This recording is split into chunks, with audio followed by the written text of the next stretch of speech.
O problema nosso, Rodrigo, é que é tudo no CPF, cara. E é isso que me deixa puto. Porque é o seguinte, o policial, ele tá sem condições de trabalho. E faço a ressalva aqui, ó, não tem corporativismo, não tô defendendo o policial. Mas vamos entendendo, né, o que aconteceu. O cara age, o cara não tem direito de errar. Se ele não tem o direito de errar, ele tem que ter condições de controlar o medo dele. Ele tem que ter uma viatura que ele sabe que ele não vai morrer. Que ofereça proteção blindada. Uma viatura blindada. Ele tem que estar em superioridade. Sim. Ele tem que atuar mecanismo de sistema de câmeras para ele monitorar, para ele rastrear a placa logo. Sim. Ele tem que ter outros meios, porque se for só na abordagem, no Rio de Janeiro, que tem bonde e dentro de um carro tem 5 fuzis, o camarada vai estar numa tensão absurda. Sim. Se ele já passou aperto durante o dia dele todo de serviço, é porque essa cidade, esse estado e essa polícia não dá meios para que aquele CPF que está ali fardado faça o trabalho dele. E aí quando o cara erra, tudo no CPF, o cara vai sofrer um lixamento pela imprensa, vai ser expulso, vai ser preso porque a lei vai alcançar ele. E a imprensa vai cobrar covardemente a prisão desse policial, porque hoje eu vi uma jornalista que eu muito admiro dizendo: esses PRFs estão soltos. Olha só, deixa eu te explicar para essa jornalista que você responde em liberdade, tá? Responder preso é exceção, né? Você responde preso para garantir a aplicação da lei penal, não é isso? Não é o que diz a prisão preventiva, né? Para garantir a aplicação da lei. Então essa jornalista desse grande jornal, ela é tão assim, digamos assim, tão imbecil, que ela cobra a prisão desses policiais. Mas esses policiais não tem que responder em liberdade. A lógica é a liberdade, se for condenado. Mas você tem toda a razão. O Glauber, algumas vias expressas do Rio de Janeiro que passam bondes, eu diria para você que não é justo, é covarde a corporação manter uma viatura no ponto base. Ou mantém um comboio de 3, 4 viaturas com 12 homens, em condições de agir, ou cara. não coloca ninguém. O que eu tava te dizendo é o seguinte: esse CPF vai ser destruído, né? Vão acabar com o cara, ele errou, de fato. E vai ter outro CPF para errar no futuro. Ou é o primeiro erro que acontece desse? Não. E vão acontecer outros por quê? Porque o cara tá em condições desfavoráveis, tanto mental, de equipamento, física, sobrecarga. A cidade é extremamente perigosa. O prefeito não coloca as placas de sinalização. A barricada não é retirada. Os caras ficam passando de bonde de uma favela para outra. Se a polícia prender, o juiz não vai decretar a prisão preventiva porque ele diz que não é emergência. Então, exato. Então, assim, cara, esse CPF individualmente fez uma análise do ambiente errada, errou, ele apertou, ele puxou o gatilho, ele provocou a morte? Beleza. Agora, vamos deixar condições favoráveis para que o outro CPF novamente tire a vida de alguém? Porque o tempo todo está acontecendo, então não é só aquele cara ali. A PRF não faz nada, o governo federal não faz nada, a prefeitura não faz nada, o judiciário não faz nada, ninguém faz nada. Aí é o seguinte, é só escolher um para Cristo e toca a vida. Esse é o problema. Passa 20 anos, outras famílias vão chorar, porque vão ter erros desse tipo. E nós começamos o podcast, Rodrigo, falando que a jovem que entrou na comunidade, o cara do Corme Velho, do Falé, várias situações que você narrou pra gente em 70 dias, que foi exatamente a demonstração de um descontrole do Estado na cidade como um todo. Da falta de coordenação, viu? Quando não é para uma abordagem policial, na ausência de abordagem policial, é abordagem de quem? Do criminoso que você entrou num CEP que não podia entrar. Então, assim, cara, e agora? Vai botar na conta de quem? Não tem um policial que errou pra botar na conta. E teve vítima da mesma forma. Entendeu? Então, assim, cidadão perdendo a vida o tempo todo, o Glauber, ninguém faz nada. É importante fazer essa ressalva porque existe um instituto, que é o Fogo Cruzado, que ele divulga, é uma ONG, né? Que ele divulga os enfrentamentos no Rio de Janeiro e coloca eventualmente nas redes sociais a foto das crianças que morreram baleadas no Rio de Janeiro em enfrentamentos. Alguns enfrentamentos são enfrentamentos com forças policiais, mas muitos enfrentamentos, e hoje eu diria quase todos nesse último mês, não tinha nenhum policial na favela, tá? A morte desse menino agora no Morro dos Macacos, tá? Não tinha equipe da polícia, era terceiro comando contra comando vermelho. A morte de um menino também no Complexo do Alemão na semana passada, no Natal. Não tinha nenhum policial na favela. Era comando vermelho executando um pai de família, amando da mãe, que foi pegar o menino para um passeio. Acho que foi mais ou menos essa dinâmica, né? A mãe foi reclamar com os bandidos da Boca de Fumo que o pai maltratava ela e a solução do comando vermelho foi metralhar o carro e o menino morreu dentro do carro, né? Nessas horas, essas ONGs se calam. Exato. Elas se calam. E a imprensa também. A imprensa também. Eles gostam de falar de mortes provocadas por policiais. Mortes provocadas por facções, elas como se não existissem. E hoje é o número mais expressivo. Esses últimos casos que eu relatei aqui são casos onde não tinha nenhum policial na rua. A Polícia Militar, a Polícia Civil, a Polícia Rodoviária Federal fazem parte do problema, sim, mas também fazem parte da solução. E o bandido sempre faz parte do problema. Mas eles não enxergam dessa forma, né? Tudo que se planeja no Brasil hoje é restrição à ação policial, restrição à ação policial. Se você restringir a ação policial, vai acontecer o que aconteceu no Morro dos Macacos anteontem. O menino foi assassinado pelo vermelho. Vai acontecer o que aconteceu no Morro do Alemão semana passada. Um bebê foi assassinado pelo vermelho. Será que é isso que eles querem? Eu começo a desconfiar que eles querem o caos, sabe? Eu começo a desconfiar que eles querem o caos, né? Porque não existe nenhuma direção no Brasil para a segurança pública. O Glauber, o que aconteceu no Rio de Janeiro na semana passada me indignou tanto. Você faz uns reacts também, eu faço também. Eu fiz sobre o argentino que foi baleado, né? Uhum. A Polícia Civil, em tempo recorde, aliás, a Polícia Civil do Rio de Janeiro está trabalhando pra cacete, viu, mano? O doutor Felipe está realmente colocando a Polícia Civil numa velocidade incrível. Muitas prisões, mas muitas prisões. E a Polícia Civil conseguiu identificar os autores do atentado contra o turista argentino. E aí, o delegado vai ao juiz de plantão, porque o juiz natural está descansando. Ele não trabalha sábado e domingo. O juiz natural trabalha terça, quarta e quinta, eu acho, né? Acho que o judiciário brasileiro é mais ou menos isso mesmo. Tá ruim, né? Tá ruim. Eles ganham pouco, então eles não querem trabalhar muito, né? O Brasil todo trabalha pra cacete, mas eles... Né? E aí o judiciário brasileiro o juiz natural estava descansando, natural, ele tem que descansar mesmo. O juiz de plantão recebe os policiais civis e despacha que não havia emergência naquele mérito ali, para que ele desse autorização para a prisão do bandido. Dos 2 bandidos que foram identificados por testemunhas, 2 bandidos que já tinham anotações penais, inclusive por homicídio, um turista argentino gravemente ferido no hospital entre a vida e a morte, familiares desse turista argentino que deveriam estar voltando para Bariloche, para Buenos Aires, né?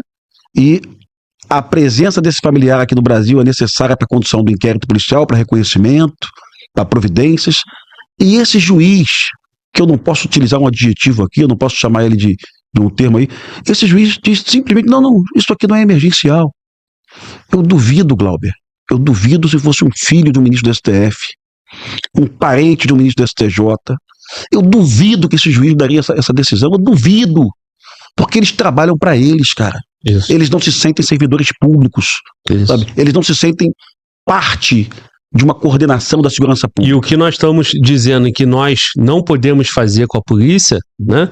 Se a gente não aceita isso, que o policial não tenha compromisso com a sociedade, também é inadmissível aceitar que o judiciário faça isso. Perfeito. Você colocou, Pimentel, um policial PRF que erra dessa forma, a gente pode entender que ele não tem tanto compromisso. Esse juiz também não tem. Exato. Também não tem. E o CNJ, Conselho Nacional de Justiça, é omisso, não se pronuncia sobre isso. E você tem um problemão. Quando você tem essa crise de medo do Brasil, de pânico, a ideia da impunidade generalizada, isso vai retroalimentando a segurança pública no país. É a saidinha, né? Na semana passada, eu tenho uma mágoa com a saidinha, Eu tive com o Derrite uma vez, lá no Flow, né? Pouco depois que eu fui contigo, lá no Igor. Eu tive com o Derrite e falei, pô, Derrite, que tal uma pesquisa sobre mulheres assassinadas por bandidos na saidinha? Porque naquele ano específico, pode ser que não tenha ocorrido de novo, mas naquele ano ocorreu, 3 mulheres foram assassinadas por presos na saidinha.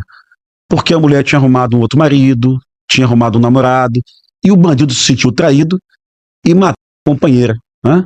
Era uma boa pauta para as feministas, né? O que elas acham de uma mulher ser assassinada por um companheiro na saidinha? Mas anteontem, na saidinha, um preso matou um bebê de 1 mês, cara. 1 mês. Se isso não é argumento para o Brasil repensar a saidinha, nada mais é argumento. Nada mais é argumento. O cara estava preso, ele sai da cadeia para matar um bebê de 1 mês. Pelo amor de Deus, cara. Pois é, cara. Então, pelo amor de Deus. Se o compromisso for, cara, com a solução, o mesmo debate que tem quando o PM joga alguém pela ponte, quando o PRF erra, tem que ter o mesmo debate quando o criminoso... Um prefeito deixa de colocar uma placa de sinalização também, que pode salvar uma vida, né?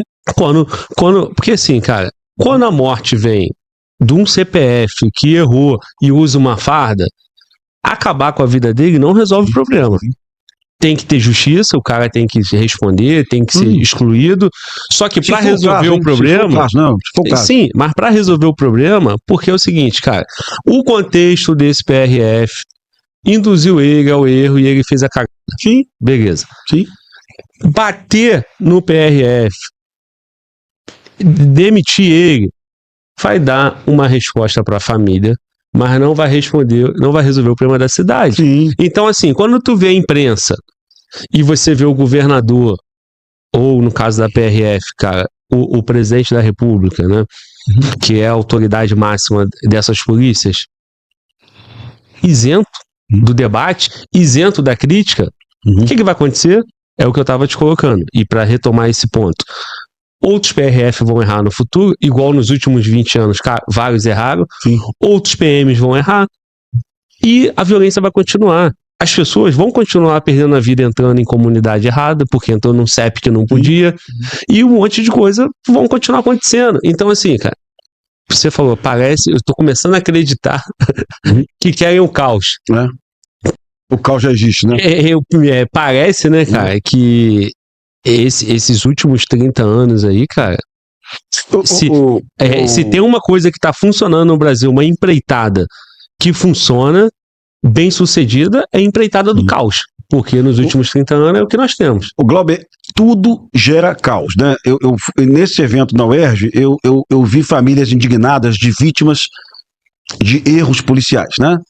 Famílias sinalizando que tiveram entes queridos mortos em confrontos com a polícia, que não eram bandidos, tá? Estavam passando na rua e foram vitimadas com uma bala perdida, tá?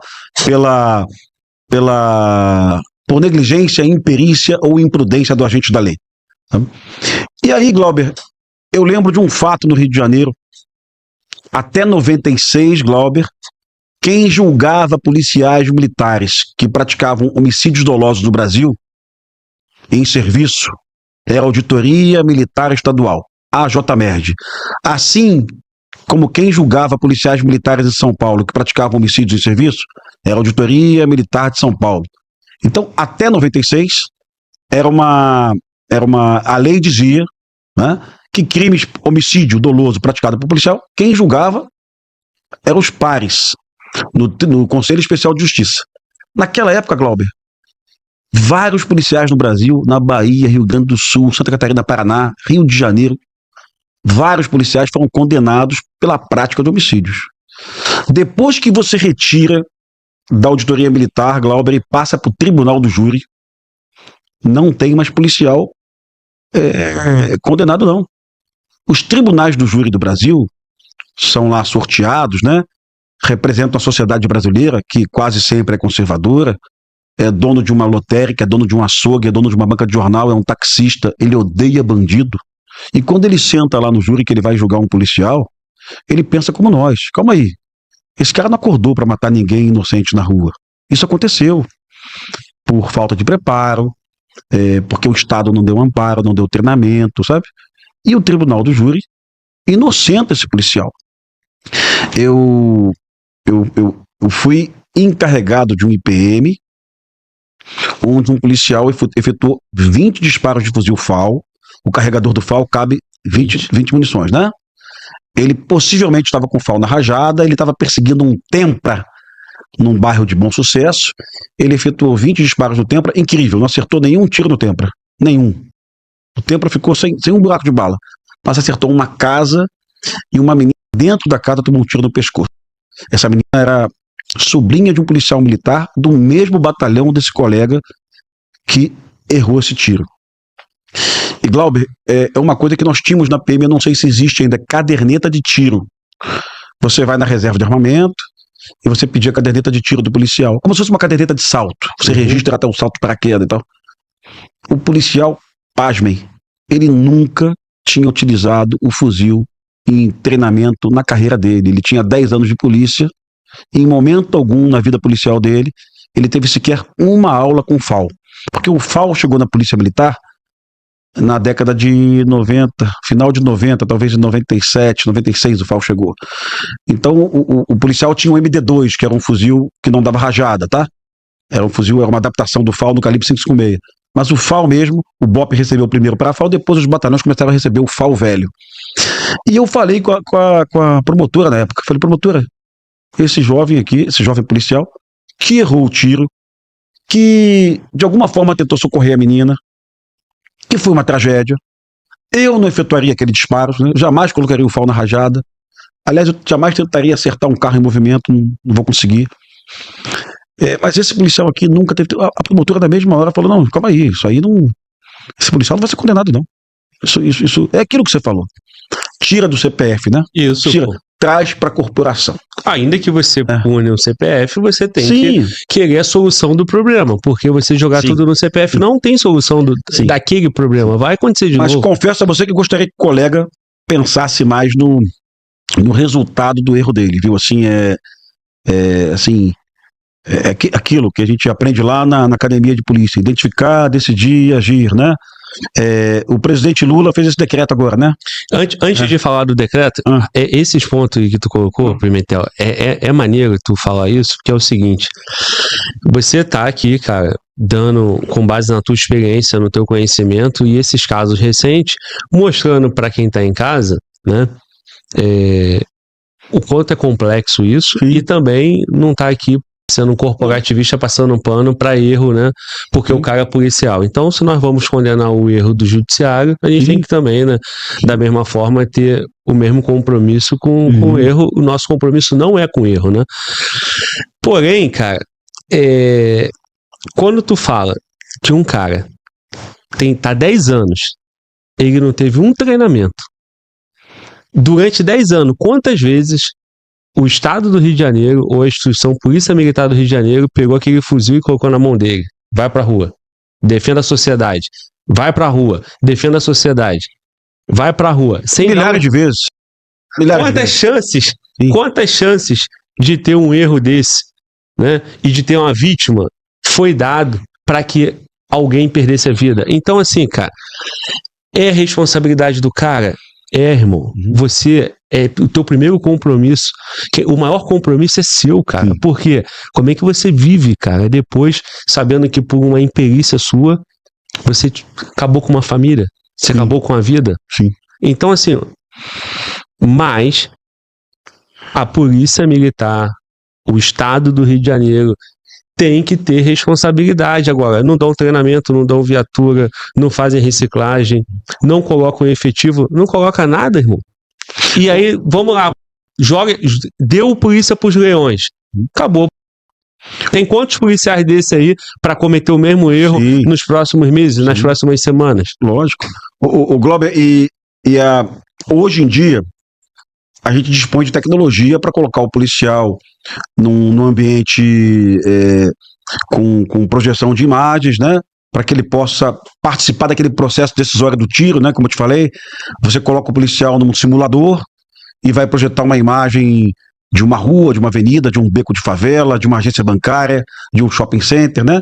E você vai ver o suspeito transitando. O BOP já tem essa ferramenta, viu? Aliás, a Polícia Civil também tem essa ferramenta lá na cidade da polícia. E muitas das vezes não é pegadinha do malandro, não é para humilhar e constranger. Muitas das vezes os policiais convidam promotores e juízes para que eles participem desse treinamento. Promotores e juízes do júri, tá? Que são aqueles de pegar o policial no homicídio doloso. E, repito, não é para causar constrangimento, é para o juiz perceber o quanto é difícil. Você está num beco à noite e você demora quanto tempo para identificar se é um guarda-chuva ou se é um fuzil? Perfeito. Você está num beco à noite e você tem sua atenção desviada pelo morador que passa na sua frente, né? E acontece o tempo todo isso, né? Quantas vezes, assim, acho que foi a primeira operação da Providência, eu deixei de atirar porque tinha gente na frente. A PM do Rio, em 1983, há mais de 25 anos, perdão, há mais de 30 anos, a PM do Rio lançou uma nota de instrução chamada NI 010, onde a PM dizia: você só pode atirar se você tiver capacidade para atirar, se você tiver com treinamento em dia, se você tiver a legalidade para atirar, se o tiro for legal, ou seja, repelir injusta agressão atual e iminente, e se você tiver oportunidade, se a rua não estiver cheia. Ou seja, muito antes do Lula perder o tempo dele precioso elaborando um decreto, em 2024? Em 2024, a PM do Rio já tinha feito a nota de instrução 010/83, dizendo para o policial 41 anos. Quando você pode utilizar arma de fogo. Tá? Não é só na legalidade, não, meu amigo, é na oportunidade. E também não é só na oportunidade, é na sua habilidade, sabe? Eu repito, eu posso ter a legalidade, agora, mas não dá, a rua tá cheia. E é isso que o BOP faz hoje. Se você for assistir um treinamento do BOP hoje, ou então do time de resgate do DEPEN, ou então do time da Polícia Civil, da Coordenadoria de Recursos Especiais, o policial vai aprender a atirar em ambiente confinado, vai aprender a atirar sobre muito estresse, e ainda assim pode acontecer uma cagada, né? Você treina o tempo todo para não acontecer cagada, mas ainda assim ela pode acontecer. No final de 10 anos vai acontecer. A rua vai estar cheia, o projétil vai perfurar a parede, vai acertar um menino dentro de uma casa, né?